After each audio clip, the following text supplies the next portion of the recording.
Parágrafo 11. Devido às alucinações típicas e devido à sua configuração geral, nosso caso lembra os estados que von Krafft-Ebing descreve como estados protraídos de delírio histérico.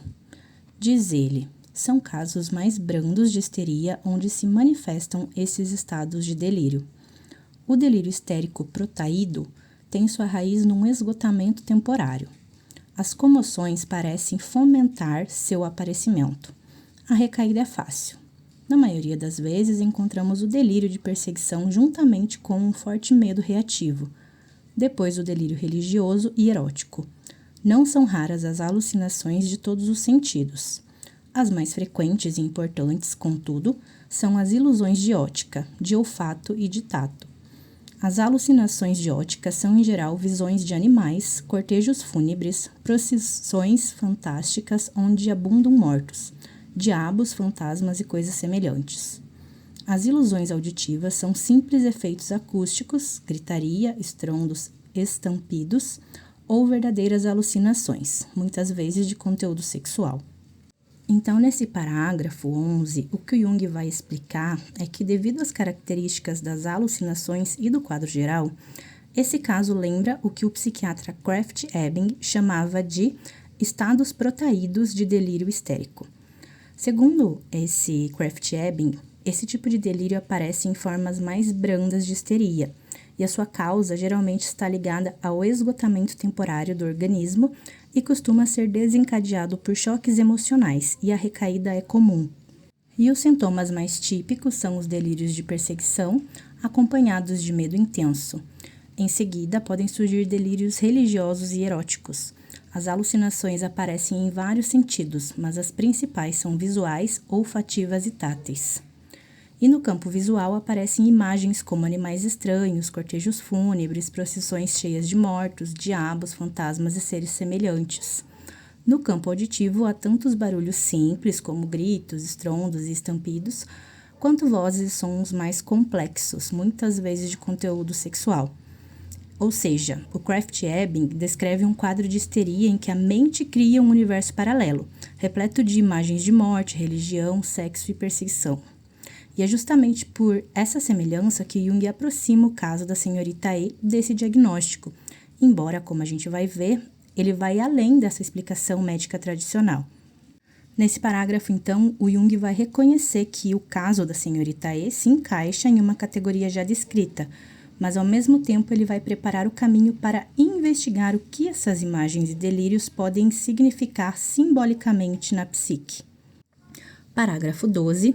As visões fúnebres de nossa paciente e a manifestação delas através de acessos lembram estados que são observados às vezes na epilepsia histérica. Ali também aparecem as visões específicas e, ao contrário do delírio protraído, estão ligadas aos acessos individuais. Darei 2 exemplos. Então, depois de comparar o caso com os chamados delírios histéricos protraídos, o Jung acrescenta uma nova perspectiva, e ele diz que as visões fúnebres da paciente e o fato de elas surgirem em forma de acessos em crises específicas lembram também os estados que eram observados em casos de epilepsia histérica. E nesse tipo de epilepsia também aparecem visões específicas, geralmente intensas e simbólicas, mas diferente do delírio histérico protraído, elas não se estendem por longos períodos de delírio contínuo. Ao contrário disso, elas estão ligadas a episódios isolados, a ataques momentâneos. E aí, para ilustrar essa semelhança, o Jung diz que vai apresentar 2 exemplos desses casos de epilepsia histérica. Então, aqui o Jung está mostrando que o caso da senhorita E não cabe com clareza apenas em uma categoria. Ele pode se aproximar tanto do delírio histérico descrito por Krafft-Ebing quanto da epilepsia histérica. E essa dificuldade de classificação era justamente o que instigava o Jung, que é perceber que esses estados psíquicos atravessavam as fronteiras rígidas da psiquiatria da época. Parágrafo 13. Uma senhora de 30 anos, com grande histerie, tinha estados crepusculares de delírio durante os quais era torturada com alucinações assustadoras. Via como os filhos lhe eram arrebatados, como eram devorados por animais ferozes e etc. A paciente tinha amnésia quanto ao conteúdo desses acessos. Então, nesse primeiro exemplo, o Jung fala de uma mulher de 30 anos que foi diagnosticada com uma histeria muito intensa. E ela tinha o que eles chamavam de estados crepusculares, que é um termo que significa momentos em que a consciência não desaparece totalmente, como se fosse um desmaio, mas também não está clara. É como se a mente entrasse em uma penumbra. E aí, nesses estados, ela tinha delírios e alucinações muito assustadoras. Por exemplo, ela via seus filhos sendo arrancados dela ou devorados por animais ferozes. Eram visões carregadas de medo, desespero e impotência. E depois desses episódios, a paciente não se lembrava de nada. Ela tinha uma amnésia completa em relação ao que havia acontecido. E aí, esse exemplo vai mostrar bem a semelhança com o caso da senhorita E, onde os acessos surgem de repente, trazem imagens simbólicas muito fortes, que nesse caso ligadas à perda dos filhos e ameaça de destruição, e depois desaparecem, deixando apenas um vazio na memória. E é justamente isso que o Jung chama de afinidade com a chamada epilepsia histérica. Parágrafo 14. Uma paciente de 17 anos, também com grave histeria, via em seus acessos o féretro de sua falecida mãe, que dela se aproximava para levá-la consigo. A paciente tinha amnésia quanto aos acessos. Esse segundo exemplo é de uma jovem de 17 anos que também tinha esse quadro de histeria grave. E durante seus acessos ela tinha sempre a mesma visão, que era o caixão da sua mãe falecida se aproximando dela, como se fosse buscá-la para levá-la junto. E assim como no caso anterior, depois desses episódios, a paciente não se lembrava de nada, né? Tinha uma amnésia completa em relação ao que havia acontecido. E esse é mais um exemplo que reforça a semelhança com o caso da senhorita E, que são as visões ligadas à morte, carregadas de simbolismo e que aparecem em estados de consciência alterada, seguidas de amnésia. E o Jung usa esses paralelos para mostrar como esses fenômenos não se encaixam facilmente em categorias médicas rígidas, já que eles podem lembrar tanto a histeria quanto a epilepsia. Parágrafo 15. Os casos citados são histerias graves, onde a consciência atua em estágios profundos de sonho. Somente a natureza dos acessos e a estabilidade das alucinações mostram certa afinidade com o nosso caso, que a este respeito tem múltiplas analogias com estados histéricos correspondentes, como, por exemplo, com aqueles casos em que um choque psíquico, como estupro e etc., foi a causa do surgimento de acessos histéricos e onde o fato gerador é outra vez experimentado na forma de um estereótipo alucinatório. Mas nosso caso tem um cunho específico por causa da identidade da consciência nos diversos acessos. Trata-se de um et second, segundo estado, com memória própria, mas separado do estado de vigília por uma total amnésia. E é isto que o diferencia dos estados crepusculares mencionados acima e se aproxima dos chamados estados sonambúlicos. Então, aqui o Jung vai comentar que os dois casos citados das mulheres com histeria grave mostram consciências que funcionam em estágios profundos de sonho, ou seja, eram acessos em que a mente mergulhava em um estado onírico, repleto de alucinações. E o que aproxima esses casos do da senhorita E é a semelhança na forma como os acessos acontecem e a estabilidade das alucinações. Em todas as visões se repetem, seguem um padrão e têm grande intensidade simbólica. E além disso, Jung lembra que existem outros casos em que um trauma psíquico, como um estupro, por exemplo, desencadeia acessos histéricos e fato traumático é revivido depois em forma de alucinação estereotipada. Mas há uma diferença importante no caso da senhorita E, que é que em cada acesso a consciência se mantinha como uma identidade própria. Era como se nesses momentos surgisse um segundo estado de consciência. E aí, esse segundo estado tinha sua própria memória, mas estava totalmente separado do estado de vigília normal, do qual a paciente não lembrava nada. E é justamente isso que diferencia o caso da senhorita E dos chamados estados crepusculares dos exemplos anteriores, e o que aproxima muito mais dos chamados estados sonambúlicos. Ou seja, o Jung identifica aqui uma duplicidade da consciência. De um lado, a vida normal da paciente e de outro, um segundo estado, com uma memória própria, mas desconectado do primeiro. E esse tipo de fenômeno é fundamental para a gente entender como o Jung começou a explorar a existência de conteúdos psíquicos autônomos, que funcionam como se fossem outra personalidade dentro da mesma pessoa. Parágrafo 16. Charcot divide os sonambulismos em duas formas básicas. 1. Delírio com evidente falta de coordenação das ideias e ações. 2. Delírio com ações coordenadas.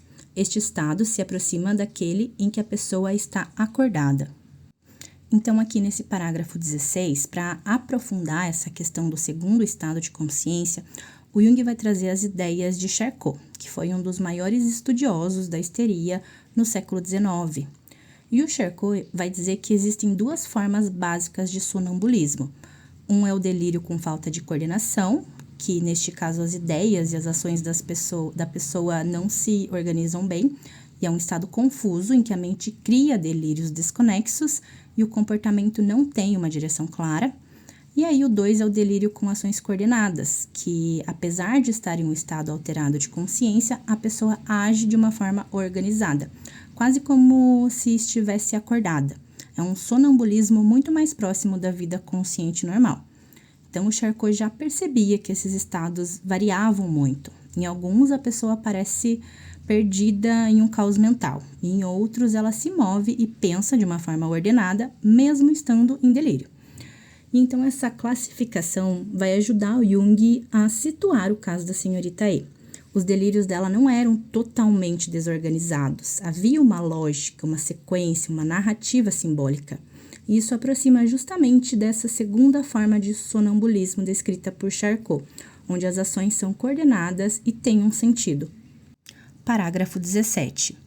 Nosso caso pertence a esta última forma. Se entendermos por sonambulismo um estado de vigília sistematicamente parcial, então, ao se falar dessa afecção, é preciso considerar também os casos particulares de amnésia que acontecem por causa de ataques e que volta e meia são observados. Com exceção do sonambulismo noturno, são esses os estados mais simples de vigília sistemática e parcial. O caso mais interessante já publicado é, sem dúvida, o de Naef. Refere-se a um senhor de 32 anos que, com pesada carga hereditária, apresentava muitos sinais de degeneração, em parte funcionais e em parte anatômicos. Devido ao excesso de trabalho, teve, já aos 17 anos, um estado crepuscular característico com alucinações que durou alguns dias e que desapareceu com a súbita recuperação da memória. Mais tarde, sofreu de muitas vertigens com palpitações e vômitos, mas esses ataques nunca se deram com perda da consciência. Acometido da doença febril, viajou de repente da Austrália para Zurique, onde passou algumas semanas despreocupado e feliz, só voltando a si quando leu no jornal a notícia do seu repentino desaparecimento na Austrália. Teve em parte uma amnésia total e retrógrada pelo período de vários meses, abrangendo sua viagem à Austrália, a estadia ali e a viagem de volta. Azam publicou um caso de amnésia periódica de Albert X, rapaz de 12 anos, com sintomas histéricos, foi acometido no correr de alguns anos por diversos estados de amnésia em que, durante várias semanas, não se lembrava de como ler, escrever, fazer contas e, em parte, falar. Entre mentes, intervalos de comportamento normal.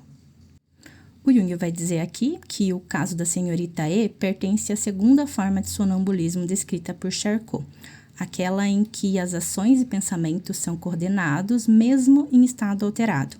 E ele sugere que devemos entender o sonambulismo como um estado de vigília parcial e sistematizada, ou seja, a pessoa não está totalmente inconsciente, mas também não está plenamente desperta. Ela vive em uma espécie de meio termo, em que certas funções da mente continuam ativas enquanto outras se desligam. E dentro desse quadro, o Jung lembra que existem também os casos de amnésia ligadas a ataques. E nessas situações, a pessoa age normalmente por dias ou semanas, mas depois ela não se lembra de nada do que viveu. E esses seriam os estados mais simples de vigília parcial, tirando o sonambulismo noturno clássico. Ele então cita 2 exemplos já publicados. O primeiro é o caso de Naef, um homem de 32 anos com histórico hereditário pesado e sinais de degeneração física e psíquica, que desde jovem sofria de estados crepusculares com alucinações. E aí, num episódio, ele chegou a viajar da Austrália até Zurique, viveu despreocupado por semanas e só se deu conta da situação quando ele leu no jornal a notícia do seu próprio desaparecimento. E ele não lembrava de nada, nem da viagem, nem da estadia e nem do retorno. Foi uma amnésia total que apagou meses inteiros da sua vida. E o segundo é o caso de Albert X, publicado por Azam, e refere-se a um menino de 12 anos com sintomas histéricos que teve vários episódios de amnésia periódica. Durante várias semanas ele esquecia como ler, como escrever, calcular e até como falar. E aí depois ele passava por intervalos em que se comportava normalmente, como se nada tivesse acontecido. E esses exemplos vão mostrar de maneira impressionante como a consciência pode se dividir em compartimentos. A pessoa vive, age, até viaja e interage, mas depois não lembra de absolutamente nada, como se ela tivesse vivido em outra realidade paralela. E o Jung usa esses casos para reforçar a ideia de que a mente pode entrar em estados alternativos de vigília com memória própria e separados da consciência normal. E é justamente isso que vemos também no caso da senhorita E, e que será fundamental para o desenvolvimento posterior da psicologia junguiana, que é essa noção de que existem conteúdos psíquicos autônomos que podem assumir temporariamente o controle da vida da pessoa. Parágrafo 18. Proust publicou um caso de automatisme ambulatoire, automatismo de locomoção, com base evidentemente histérica, que se distingue de caso de Naef pelo número maior de ataques. Um homem de 30 anos, com boa formação intelectual, apresentava todos os sinais de grande histeria. Era muito sugestionável e tinha de tempos em tempos e muitas vezes por influência de comoções, ataques de amnésia que se prolongavam de 2 dias até algumas semanas. Nesta situação, viajava, visitava parentes, na casa deles destruía alguns objetos, fazia dívidas, sendo inclusive levado a julgamento e condenado por acte de philautere, atos de espertalhão. Ok, aqui então o Jung está citando o caso publicado por Proust, que descreve o que se chamava de automatisme ambulatoire, ou automatismo de locomoção. E aí falava de um homem de 30 anos com boa formação intelectual, mas que apresentava todos os sinais de uma histeria grave. Ele era altamente sugestionável e de tempos em tempos, principalmente após choques emocionais, entrava em ataques de amnésia. E esses ataques duravam de alguns dias até algumas semanas. E durante esses períodos, o homem não ficava parado. Ele viajava, visitava parentes, mas também apresentava comportamentos descontrolados. Destruía objetos nas casas, fazia dívidas e até chegou a ser levado a julgamento e condenado por o que ele chamou de trapaceiro, atos de espertalhão. Então, nesses estados, ele agia como se fosse outra pessoa, aparentemente consciente e ativo, mas depois não se lembrava de nada. E esse é mais um exemplo que mostra como esses estados de consciência parcial podiam levar não apenas a visões ou delírios simbólicos, mas também a comportamentos concretos, com consequências sociais e legais.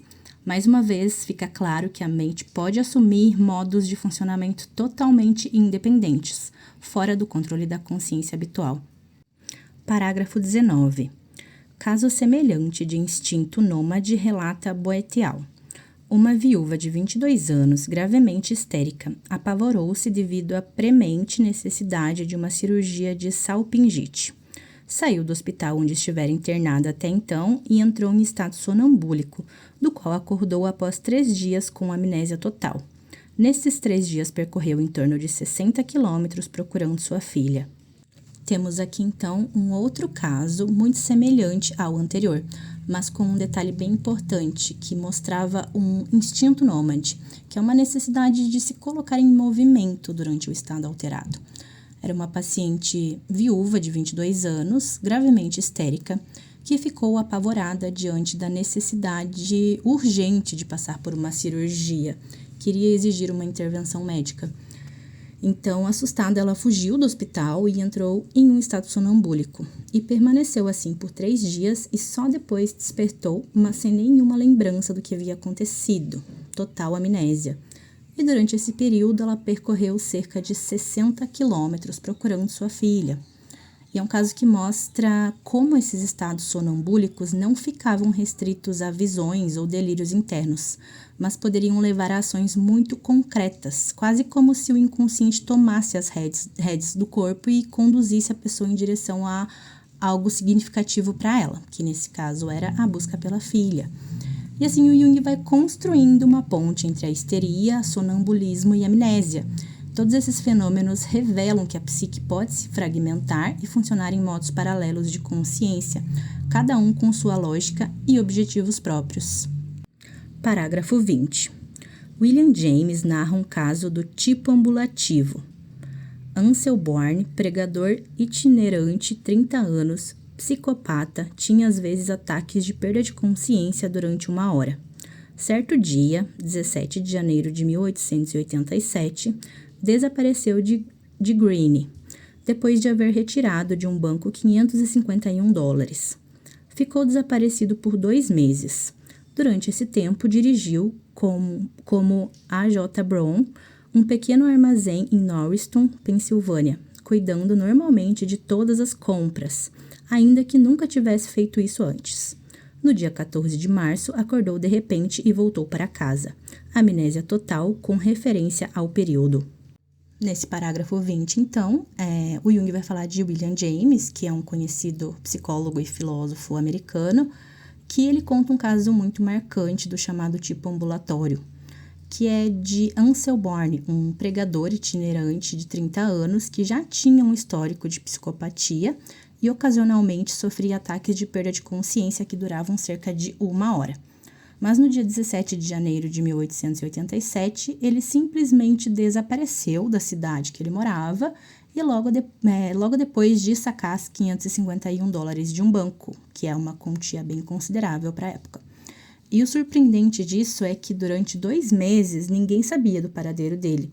E nesse período ele viveu sob uma nova identidade, chamando-se de A.J. Brown, e chegou a administrar um pequeno armazém em Norristown, na Pensilvânia.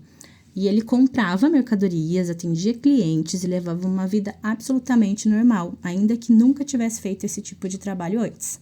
E aí, no dia 14 de março, ele acordou de repente, como se nada tivesse acontecido e simplesmente voltou para casa. E o detalhe é que tinha uma amnésia total em relação a esse período. Ele não se lembrava de absolutamente nada da vida que ele tinha levado. E esse caso também vai mostrar de uma forma bem impressionante como o inconsciente pode assumir o comando da vida da pessoa, criando até uma identidade nova, com nome, hábitos e até ocupações diferentes. E esse fenômeno é um exemplo extremo de como a psique pode se dividir em estados de consciência separados, cada uma funcionando de uma forma autônoma. Parágrafo 21. Mesnet publicou o seguinte caso.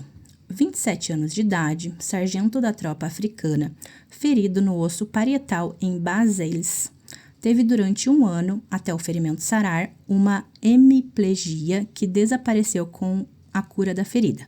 Durante o período de convalescença, teve ataques de sonambulismo com forte diminuição da consciência.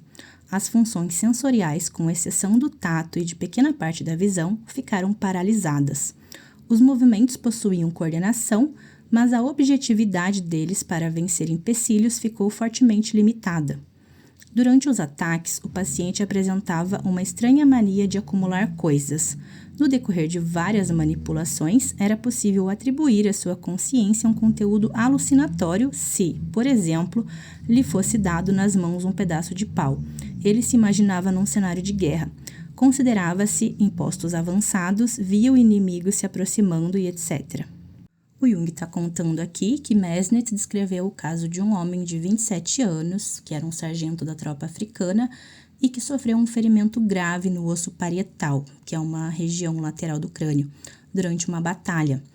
E após esse ferimento, ele desenvolveu uma hemiplegia, que é uma paralisia em metade do corpo. E essa paralisia durou cerca de 1 ano, até que o ferimento cicatrizasse. E no período de recuperação começaram a ocorrer nele ataques de sonambulismo. Durante esses ataques, a sua consciência ficava bastante diminuída. E o mais curioso é que suas funções sensoriais praticamente desapareciam. Ele perdia a visão quase por completo e não ouvia nada, mas ainda mantinha algum tato. E mesmo assim, os seus movimentos eram coordenados, ele conseguia andar, manipular objetos, mas a objetividade estava comprometida. Era como se tivesse perdido o senso de adaptação ao ambiente. E além disso, durante esses ataques, o paciente tinha uma mania estranha de acumular objetos. E em certas situações, sua mente parecia criar cenários inteiros a partir de estímulos simples. Por exemplo, se alguém colocasse um pedaço de pau na mão dele, ele imediatamente acreditava estar em uma cena de guerra. Ele se imaginava num posto avançado, vendo seus inimigos se aproximando, como se revivesse episódios de combate. É um caso que mostra como o cérebro, ao sofrer um trauma, pode reorganizar a experiência de modo impressionante. Os sentidos reais ficam desligados, mas a imaginação cria realidades alternativas, completas e vívidas, como se a consciência ficasse parcialmente desligada do presente e passasse a viver num mundo alucinatório, construído a partir de memórias e fantasias. Parágrafo 22. Guinan e Sophie Waltke fizeram a seguinte experiência com histéricos. Colocaram diante dos olhos de uma paciente em estado de ataque histérico um vidro azul. Ela sempre via nele a figura de sua mãe no céu azul. Um vidro vermelho mostrava-lhe uma ferida sangrando e um vidro amarelo, uma vendedora de laranjas ou uma senhora de vestido amarelo. Aqui o Jung está contando sobre um experimento de 2 médicos com uma paciente histérica. E aí eles contam que durante um ataque, eles colocaram diferentes vidros coloridos diante dos olhos dessa paciente. Quando ela olhava através do vidro azul, ela dizia ver a figura de sua mãe no céu azul. Com o vidro vermelho, ela via uma ferida sangrando e com o vidro amarelo, ela via uma vendedora de laranjas ou uma senhora de vestido amarelo. E esse experimento mostra que a mente em estado alterado não registra só a cor de forma neutra. Ela imediatamente reveste o estímulo com imagens carregadas de afeto, memória e simbolismo. Então, uma simples cor se transforma em cena viva e significativa, mostrando pra gente a força da imaginação e do inconsciente nos estados histéricos. É mais um caso que vai nos revelar algo essencial, que é que a consciência histérica não reage de forma objetiva ao mundo, mas colore com imagens internas, simbólicas, muitas vezes ligadas à vida emocional do paciente. É uma mostra clara de como o inconsciente atua transformando estímulos neutros em experiências cheias de sentido. Parágrafo 23. O caso de Mesnich lembra os casos de brusca diminuição de memória. O caso de Mesnich é daquele sargento que sofreu ferimento na cabeça e depois apresentou estados de sonambulismo. E lembra também os casos em que ocorre uma brusca diminuição da memória. Então, além das alucinações e do comportamento automático, o quadro tem semelhança com situações em que a pessoa perde de repente parte de suas lembranças ou da sua capacidade de recordação. E esse paralelo vai mostrar como, nesses estados patológicos, não apenas a percepção e o comportamento são afetados, mas também a continuidade da memória, que é um dos pilares da nossa identidade consciente. Então, aqui, basicamente, o Jung só está destacando que esses fenômenos não se isolam. Muitas vezes eles aparecem juntos ou se misturam, reforçando a dificuldade em separá-los em diagnósticos bem definidos. Parágrafo 24. McNish conta um caso semelhante. Jovem senhora, aparentemente sadia, caiu de repente num sono profundo, de duração anormal e aparentemente sem sintomas prodômicos. Ao acordar, esquecera as palavras e as noções das coisas mais simples. Teve que aprender novamente a ler, escrever e calcular. No aprendizado disso, fez rápidos progressos. Após um segundo ataque de sono, acordou no estado normal anterior, sem se lembrar do episódio intermediário. Durante mais de 4 anos, se alternaram esses estados em que a consciência mostrou continuidade dentro dos 2 estados, mas estava separada pela amnésia da consciência do estado normal. Aqui o Jung cita um caso contado por McNish. que trata-se de uma jovem senhora aparentemente saudável que caiu, de repente, em um sono profundo, sem sinais prévios. E quando ela acordou desse estado, ela tinha perdido o conhecimento das palavras e das coisas mais básicas. Ela precisava reaprender a ler, escrever e até fazer contas. E curiosamente, ela aprendeu tudo isso de novo muito rápido. Mas depois, quando ela teve um segundo episódio de sono profundo, ela voltou ao seu estado normal, como se nada tivesse acontecido e sem lembrar de nada do período em que ela reaprendeu tudo. E o mais interessante é que isso se repetiu por mais de 4 anos. A mulher alternava entre 2 estados de consciência, e cada estado tinha sua própria continuidade de memória, mas havia uma amnésia total entre eles. Ou seja, quando ela estava em um estado, ela não tinha lembrança do outro, como se fossem 2 vidas paralelas. E é um caso que mostra de forma muito clara como a memória pode se fragmentar e criar 2 centros de consciência independentes. É algo que fascina o Jung porque coloca em questão a ideia de um eu único e contínuo. Parágrafo 25. Estes casos selecionados de mudanças heterogêneas da consciência lançam certa luz sobre o nosso caso.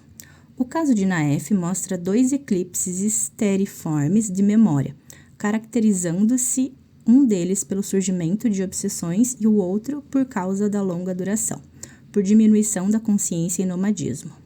Os impulsos peculiares e inesperados estão bem claros, sobretudo no caso de Proust e Mesnet.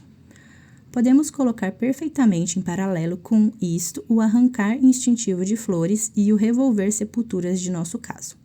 A continuidade da consciência, demonstrada por nossa paciente nos acessos individuais, lembra o comportamento da consciência no caso de McNish, devendo por isso nosso caso ser considerado um fenômeno transitório de consciência alternada. O conteúdo alucinatório e onírico da consciência diminuída, em nosso caso, parece não justificar a inclusão sem mais desse caso naquele grupo da dupla consciência. As alucinações no segundo estado apresentam uma certa criatividade que parece condicionada por sua autossugestionabilidade. No caso de Mesnet, vemos o surgimento de fenômenos alucinatórios por simples estímulo táctil. A subconsciência da paciente usa as percepções para a construção automática de cenários complicados que, então, prendem a consciência diminuída. No caso das alucinações de nossa paciente, temos que pensar em algo semelhante. Ao menos as condições externas sobre as quais acontece o surgimento das alucinações parecem reforçar nossa suposição. O Jung vai fazer agora uma síntese, comparando o caso da sua paciente com os outros exemplos citados. E ele diz que o caso de Naef mostra 2 tipos de apagões de memória parecidos com os histéricos. Um com obsessões e outro mais longo, marcado por uma consciência diminuída e por comportamentos de andar sem rumo, o chamado nomadismo. Já os casos de Proust e Mesnet evidenciaram impulsos estranhos e inesperados, como destruir objetos, acumular coisas ou viver cenas alucinatórias ligadas a estímulos simples. E com isso, Jung coloca em paralelo o comportamento da sua própria paciente, como arrancar flores ou mexer em sepulturas, com esses impulsos automáticos observados nos outros casos. Além disso, ele destaca que a continuidade da consciência durante os acessos da sua paciente lembra muito o caso descrito por McNish, no qual havia 2 estados de consciência independentes. Por isso que o Jung entende que o caso dela pode ser visto como um fenômeno de consciência alternada, mas transitório. No entanto, há um detalhe: o conteúdo alucinatório e onírico que a paciente vivia nos acessos não se encaixa bem na categoria de dupla consciência clássica. Isso porque as suas alucinações mostravam uma espécie de criatividade própria, resultado da sua tendência à autossugestão. E assim como no caso de Mesnet, onde simples estímulos táteis geravam cenários inteiros, na paciente do Jung, as percepções externas eram usadas pelo inconsciente para construir automaticamente mundos alucinatórios complexos. Basicamente, o Jung está mostrando aqui que o inconsciente pega elementos simples da realidade e os transforma em teatros internos mais elaborados, que preendem a consciência diminuída da paciente nesses estados alucinatórios.